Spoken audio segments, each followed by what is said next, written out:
Thank you everybody, and welcome to a new era of Formula One as Aussie Villain Racing becomes the 11th team on the grid. I've got to say it is a great honour to be competing here with the elite of world motorsport, but I've got to say I don't know what Andretti's problem was. I found it very easy to join the grid, I must say. Hi guys, I'm Aussie Villain and welcome to Formula One Manager 2024. Welcome to Aussie Villain Racing. It was going to be AV Racing because Aussie Villain doesn't have enough space to fit in there. So this is it. I've set up a team, and now before we get things underway here, new series, always greatly appreciated if you can like the video, comment. You'll have stuff to comment on as we go along. Share. Say like, comment, all that stuff, just to try and get the YouTube algorithm. All hail the YouTube algorithm. We need to get it. We need to get things chugging along here. But let's have a look at our new team. I've just gone for the origin where we create stuff rather than a sort of a game generated scenario. So I've given us 25 million to start with. I think 40 million is a lot. And I think 15 and down is maybe not enough. And the reason I think 25 is a good amount because I've given us the lowest facilities that you can have. Because I figure new team coming in, you're not going to have the best facilities realistically. So yeah, I think that's a nice balance. If you disagree, then let me know by all means, and I can change it before we actually start. I think I can change it anyway. But yeah, I think that's a pretty good balance in my opinion to make it not challenging but not impossible kind of thing. So team members. Now this is where it gets a little bit interesting because what I want to do is try and play this realistically, where I don't think that we should be able to take current drivers already in a team for this season, because realistically, new team coming in, you're not going to do that, are you? So I have had a little look at the drivers market. So if we go for the first car, now we have to go down to 2 rating drivers to get guys that aren't in seats. Now, my preference, we're gonna have to come up with some sort of rules, I guess, for ourselves on what drivers we can and can't hire. My instinct is that we can't hire a race winner unless they win with us, but we can't hire someone that's already won a race. And also, unless I think if they're outside, they don't have a seat. If we take them off a free agency, then that's fair enough. But I don't think we should be able to poach drivers from other teams as well, just to make it a little bit more challenging for us. Now, my instinct here is Lawson and Porsche are the obvious ones. I don't want to do that. This is my thought. Car 1, we want someone that's a little bit experienced, that is quite good, and I've always rated Stoffel Van Dorn. I thought he was really unlucky in Formula 1. I think McLaren, back then especially, wasn't always the best place for a young driver to go. So I think experienced head, Stoffel Van Dorn as in the car number 1 is the way for us to go. Giovinazzi, we just had him at Ferrari, so we don't want to get him again. Now, for the second car, and this is where it does get interesting, there are some options here, obviously. Hato Award IndyCar driver is tempting, but we are called Aussie Villain Racing, and I think it would only be right if we had an Australian, and that Australian has got to be Jack Doohan, mainly because he's the only Australian that's available to us. Yeah, I just think that is, of the other drivers, that is probably the best way to go. Now, the one thing that we can't really do here, that I've seen anyway, is have a look at sort of the potential that these guys all have. So I don't... There's no way to know how good the potential is. We know Jack Doohan, well, I know certainly Jack Doohan is good, has a lot of potential. So I'm thinking, as a driver partnership, Van Dorn and Doohan, we've got experience and youth there. There should be a good mix, I think. So that's what I'm thinking as our driver duo. Now, staff, again, what I don't want to do is pinch key staff off of other teams. Now, unfortunately, there's only 10 options for a technical chief. So, again, being as realistic as we can, it would be to go and nick the guy from Haas, wouldn't it? That's just... I mean, I don't know what else to do. I mean, you could do generated people, but yeah, maybe we should just do that. Let's nick the guy off Haas. And then head of aero, it's a similar thing, so I think we just go and take the 80 rated guy off of Sauber. And then sporting director, this is where it gets a little bit more interesting because there's F2 guys here that we can take. So again, being realistic, what would you do if a new Formula 1 team? You'd take the best guy out of F2, wouldn't you? So let's have a look and see who the best guy out of F2 is. So 81, do we have anybody higher than that? Oh, so we've got someone up here, 82 rated in F2, and then surely that is going to be that. So, I mean, again, no-brainer. We take the guy from F2 that's the best, don't we? That's what you would do. It's what we would do in the driver market. That's what we would do here. Now we have race engineers. So, again, we're going to go and try and take the best guys out of F2. We've got a 78 rated guy here. We'll stick him on car 1 with Stoffel. And then for the second car, again, we'll go and take the best F2 guy available, which is 77 rated here. Angelini, that guy. So, that then gives us Aussie Villain Racing drivers and key staff. Next thing is the powertrain. Now, I did have a long look at this because I wanted to have a relatively quick decision to be able to be made.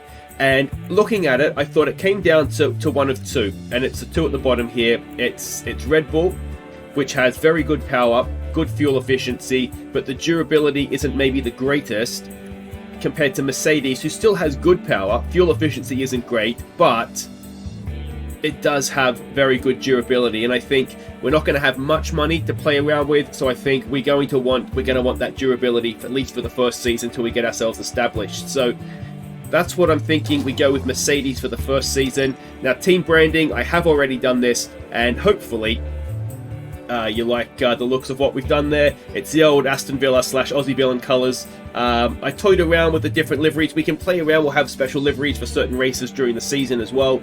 But I think that should stand out on track, which is probably a good thing. We want to be able to see the car. There's no one else that's really that sort of colour. I'm trying to think light blue. There's Williams that's dark blue, but I think we'll stand out. Personally, I like the race suit. The logo, I mean, I have a logo for Aussie Villain Racing that I like much better than this. But that's kind of what the game let me come up with. I really wish you could upload, and if there's a way to do it and I haven't found it, please do let me know. But yeah, that is what I come up with. It's all a little bit lopsided over to that way, opposite, that way. It's all over this side of the thing. But I got sick of it. I can't just highlight it and drag it all over, so we'll just pretend that it's done perfectly because graphic design, not my strong point. And so this brings us to the team principal, Aussie Villain, first time manager. I've gone with just standard difficulty. There was a part of me that thought if we go hard for race strategy, but I think we've seen in the past I'm not that good at race strategy, so let's not overcomplicate things for us. So that's Aussie Villain Racing. Let's see what happens when we hit continue. And yeah, that's all fine. And we load, and we load, and we load. And here we are. So we have Patricia Karen as welcoming me to my own team. I think we just skipped the tutorial. I don't want to do that. And here we go with the new game as well, which is all very, very exciting. Aussie Villain Racing is there. AV Racing. I don't hate that. I wish maybe that wasn't black. It probably should have been white in hindsight. I wonder if I can go back and edit it. Anyway, we'll play around with that off camera. Note to self, what I might even do is go back and reset everything, so redo that and just get everybody back again. So let me know what you think of the drivers. We'll probably have an opportunity to be able to change it if there's a overwhelming that no, you've done that wrong. Then we can do that. Mental hub, mostly negative. So this is a new thing for this game, isn't it? So mostly negative, excellent. Who's the neutral one? The head of aero. Good on you, Sinelli. Always did like him the best. So yeah, that's not great. I'm surprised that the drivers are negative. Car performance is the biggest issue. I mean, guys, you're in Formula One. Let's. I don't like me either. Well, this is getting off to a wonderful start, isn't it? So that's something that we'll have to play around with as we go here. Okay, so Stoffel is saying, "Hi boss, good to see you. Looking forward to working together this season. This is where you can view current race driver and engineer roster for the team." Yep, we'll skip that. I think we'll figure that out as we go. Again, mostly negative. So that's all going very well, isn't it? That's just our first day email, the calendar. Now, how long? We have 11 days to the first race of the season. Excellent stuff, excellent stuff. The weather forecast isn't available for us yet. The cars. We'll skip tutorial. And yeah, I mean, we're going to have the worst car to start with, aren't we? That just kind of goes without saying. We've got some parts in the warehouse, so that is all fine. Car part development. We'll have a look at that in a minute here. Skip tutorial. So, I wonder... I mean, are we overweight? That's going to be the big thing, isn't it? Extra weight, yeah. So we're overweight. We're just... okay, so we are going to have a lot of time here to use to develop stuff. So I think... weight out of the car is usually the best way to go first up, isn't it? So let's go and do that. Let's take some weight out. Wind tunnel, we have so much time. We've got it resets in 15 days. I wonder how many different projects we can have going at once here as well. So we just want weight out of the car. That is first and foremost. And everything else we just need to slowly develop, I think, don't we? And we go next. Engineers. How many engineers do we have? We have 9 available. So I don't think we want to do too much in terms of rushing things and wasting money. I think it's just got to be a bit of a slow burn to start with. So that's that. So I wonder if we can do all of these things. What else is going to have? Underfloor is going to have some extra weight, isn't it? So let's go and do that. Now we have 32, I think. Was it 32 or 31 is going to be halfway? 31 is going to be halfway. Take the weight out of it.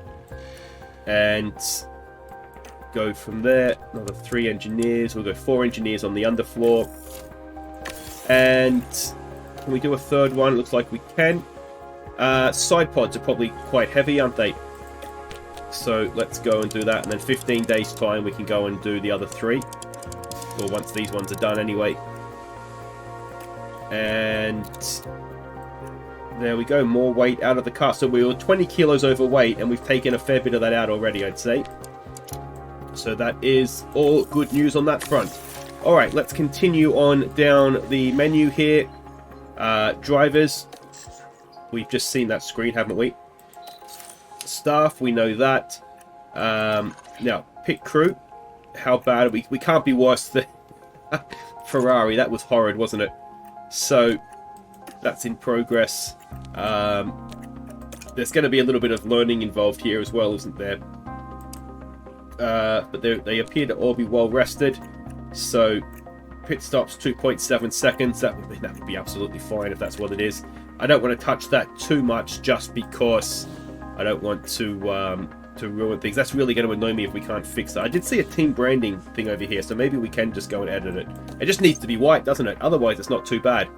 Scouting. Now, there is a thing, I believe, where you can it's like sponsor young drivers. Where is that? Because I did drivers. Skip tutorial there. So Abby Pulling is already involved in Renault. So let's have a look here at who we've got. Is there a way to... So F1 Academy drivers are here as well, are they? That's cool. Callum Boysen. Kerry Schreiner. Christian Mantle. Okay, so he's an Australian. I would very much like to have him in our driver academy, but I don't know how we do that as of yet. But I'm sure I saw somewhere that you can affiliate. Is that it? We've reached the maximum number of affiliate slots. Okay. Not sure what that means, but we'll get there eventually. Facility. So this is the other thing we need to look at, isn't it? We've got 22 million, and we will need to upgrade things as we go here. So project capacity on the factory is only 2, and we've got 4 on the design center. So we probably, first things first, do we want to upgrade the factory so we can have 3 manufacture projects going at once? That sounds like a sensible thing, doesn't it? Where's the cost of this? 7 million. Yeah, I mean, that's a chunk, but it's a chunk that hopefully we can afford. CF, and then so these other things we'll have to do as we go. We don't have a team hub. We don't have a race simulator for 1 million. We're probably going to want that, which is fine. Team hub isn't built as of yet. Operations. Oh, wow. We don't have a lot of things here, do we? So we're going to have to... This is good. This is good. We're basically starting with nothing.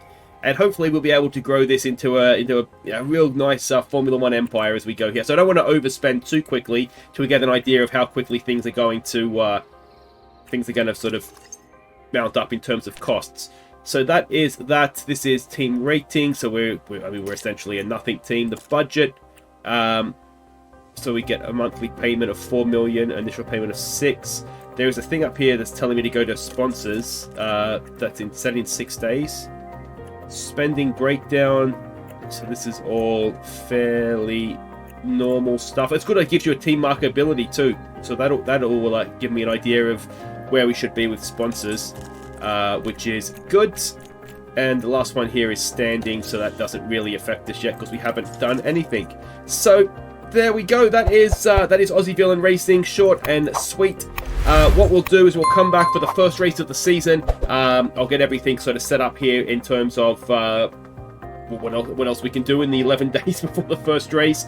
And yeah, Bahrain is where it's going to be at. So if you have enjoyed that, make sure you hit thumbs up, subscribe if you're new. If you have any big problems with our drivers, let me know, and depending if I can fix this, I might need to go back and restart things anyway. But yeah, if you've enjoyed that, thumbs up, subscribe if you're new. We'll do this series every day, Monday to Friday, until at 5 p.m. UK time. We might be a little bit late coming up this first one here because of the time when the game was released, but yeah, well, that's what we'll do, and I will see you for episode 2 tomorrow, the first race in Bahrain, as Aussie Villain Racing hits the track. Take care.